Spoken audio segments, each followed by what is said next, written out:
The Kansas City Chiefs have issued a warning to the rest of the National Football League. Welcome in to this edition of the Kansas City Chiefs Report, powered by Chat Sports. I am your fearless leader, Tyler Jones, here with you. We will tell you everything you need to know coming up in just a matter of moments as we are just about a month away from training camp, and this team is fired up, folks. Before we get to that, we are closing in on 72,500 subscribers here on the channel, just about 13 away from reaching that next milestone. If you're a diehard Kansas City Chiefs fan, you've come to the right place as we're bringing you our daily news and rumors, sometimes 2 and 3 videos a day, live shows each and every Tuesday, breaking news, Q&A mailbags, and more. Your one-stop shop for all things Kansas City Chiefs. Subscribe now for free.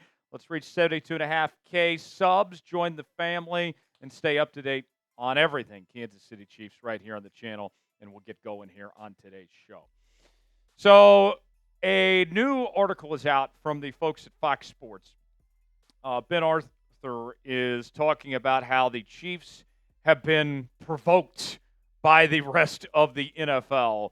And it's pretty fascinating because it goes along with kind of what we have talked about a little bit of this team searching and looking for motivation since that loss in the Super Bowl and how things have carried over into this offseason. And we told you about a week or two ago about Patrick Mahomes' motivation and the message that he was sending to his opponents this year. But now it goes even further than that, so much so that even Fox Sports put together this graphic. Provoked!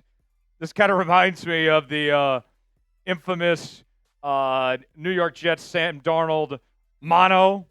When he got that, yes, the Chiefs. Provoked.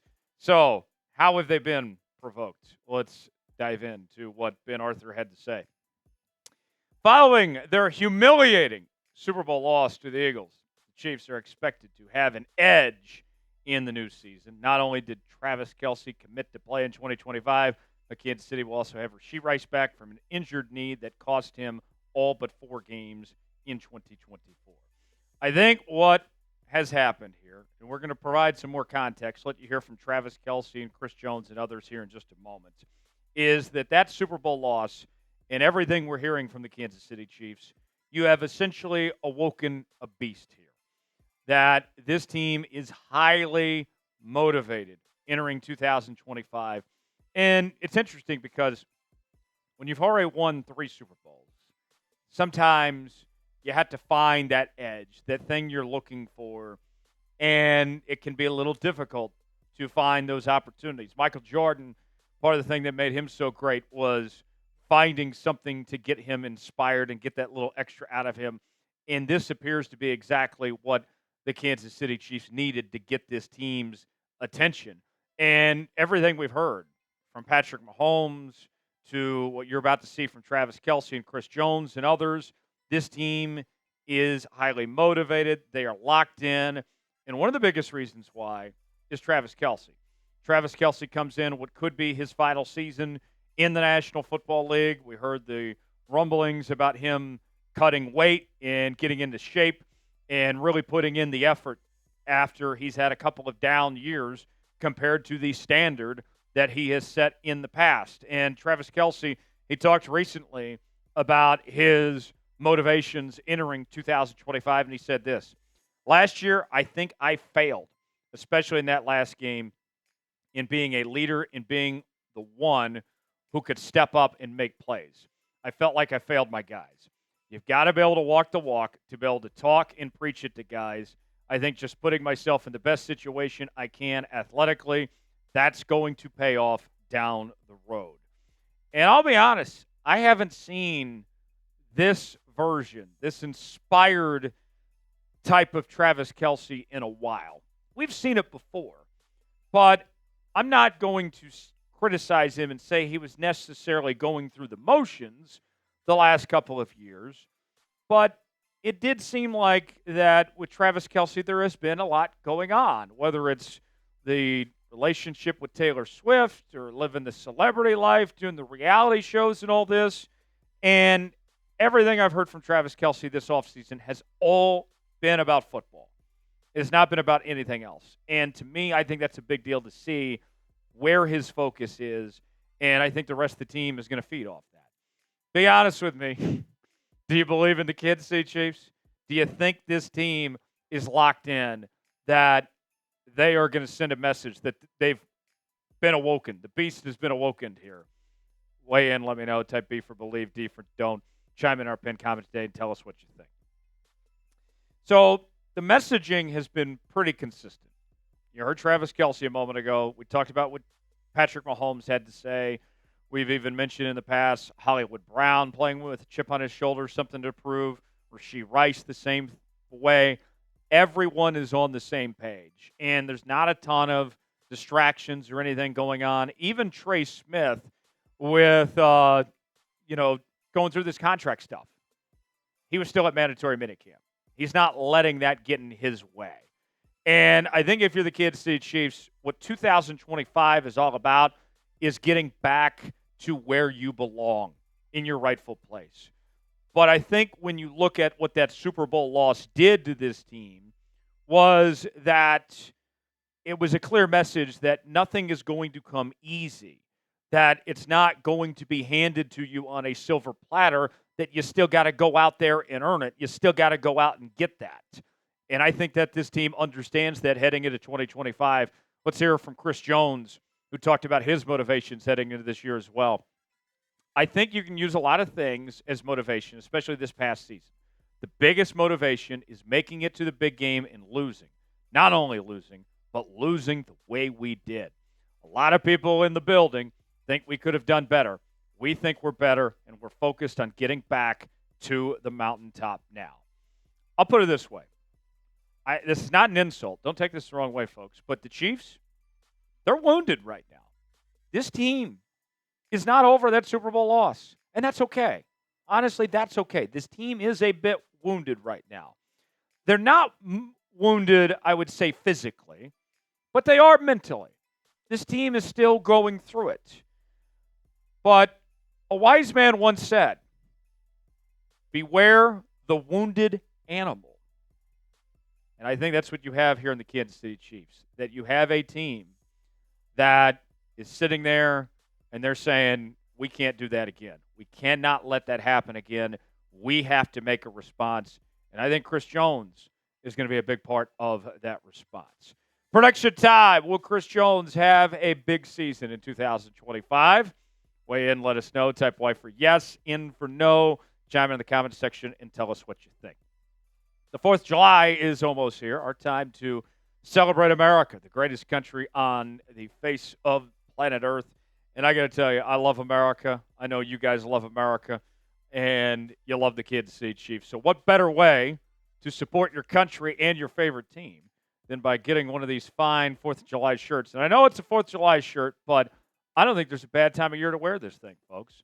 Whether it's all the holidays that are out there, like Flag Day, maybe Labor Day, which I would still consider an American holiday. I mean, there's all sorts of plenty of opportunities to represent the Kansas City Chiefs in the USA at the same time. I'm of the belief that America is not a place, but rather an idea, and that we are striving to become a more perfect union. And I take a lot of pride in this country, and I take a lot of pride in the Kansas City Chiefs, and I can't think of a better combination than wearing this shirt, folks, throughout the summer and throughout the 4th of July. You can get these shirts now at chatsports.com/ChiefsUSA to get yours today. We also have all sorts of different shapes and sizes available for your liking. chatsports.com/ChiefsUSA to get yours today. Other Chiefs merchandise available at that same link. Go check it out now. You'll be glad you did. Now, what's interesting, too, when we talk about the motivation factor, one thing that I am hearing, I feel more so this offseason compared to what we've seen in other years in this Chiefs run, is some doubt about the Kansas City Chiefs and how they will stack up in the AFC West. Adam Teicher, who I like a lot and has done a fantastic job covering the Kansas City Chiefs for ESPN, he was one of the first people to come out and say that he thinks the Chiefs are going to get swept by the Denver Broncos. And I heard that from Adam. I'm like, whoa. Hold the phone for a minute. What are we talking about here? But he's not the only one, folks. And there is a belief among many that this is the end, that the best days of this Patrick Mahomes, Travis Kelce era are behind us, and that now things are going to shift in the AFC West. Now, I will say real quick, credit where credit's due. The Chargers, I think, are headed in the right direction with Jim Harbaugh and Justin Herbert. I think the Denver Broncos have had an impressive run this past season with Sean Payton and Bo Nix. The Raiders, they had a lot of problems last year, but they did what they could to kind of, reset things. So I'm not saying that those teams aren't improving and that things aren't going to be more difficult for the Kansas City Chiefs within the division. But I think everybody needs to hold on a second, relax, and think that after 9 straight AFC titles, that anything's going to be different, that the Chiefs' reign is going to end all of a sudden. All these hot take artists want to be the first ones to say, I called it when it happened, and I haven't seen the evidence yet, even with those two teams in particular, the Chargers and Broncos ascending, to think that things are going to be any different. The so-called experts that are picking against the Kansas City Chiefs in the division include Colin Cowherd, who just got drafted by the Portland Trailblazers last night. If you don't know what I'm referencing, go check X. He's got the Chargers winning the division. Colin, this is going to be one where we look back where Colin was wrong. Another guy that I highly respect that has covered the Kansas City Chiefs for a long time, Jeff Chadiha from NFL Media. I've been in the press box with him many times there at Arrowhead. He lives in Kansas City. He's picking the Broncos to win the division. Oh, really, Jeff? Really? Okay. All right. But he's not the only one either. Then you got Lou Signiga from Fansided, who's also picking the Broncos. And there's plenty of others out there, but these are 3 that just came to mind. And I just simply go back to this. Will they ever learn? Will they? I mean, because here's the thing. It's not going to happen. The Chiefs are going to win the division, and these so-called experts are going to be wrong. And Patrick Mahomes and Andy and Travis and Chris and all those guys, they can hear you, and they're going to use it as extra motivation. That's what it's going to come down to. And you are going to awake the beast, and they are going to make some noise again. When we have this conversation in January and February, Patrick Mahomes and Travis and these guys are going to say, look, they doubted us. They said this was going to be the end of it, and we're still here. We're not going anywhere. And that's what's just going to happen again. Who wins the AFC West? Will it be the Chiefs, Chargers, Broncos, or the Raiders? You know how I feel. Is Colin wrong? Is Jeff Chadiha wrong? Tell me who you think wins the division. Weigh in, let us know. For continuing Chiefs coverage, subscribe now to the Kansas City Chiefs Report, youtube.com/ChiefsTV. I'm Tyler Jones. Thanks for joining us. We'll see you next time.